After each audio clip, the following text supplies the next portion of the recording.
So one of the things that you can do in SketchUp while you're designing out any models is use the X-ray mode.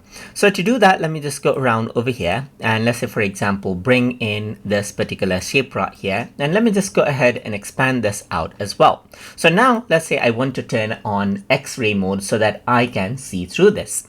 So to do that, I can go around over here onto View, and then I can go around onto face style, and here you can see that X-ray is an option. Once you do that, you can see through the shape right here. So this is actually very useful when you're tracing something. So let's just go around over here and delete this out. And let's say, for example, I'm going to go around over here onto file and go around over here onto import and select out this particular file right here, just like this.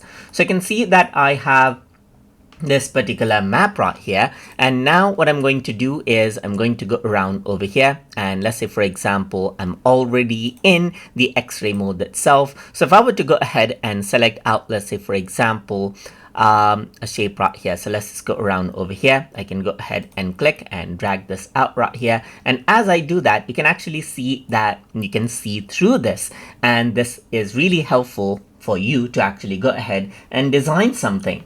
So that is how you can go ahead and utilize the X-ray mode inside of SketchUp. So I hope you guys learned something as always. And as always, please like, comment, share, and subscribe.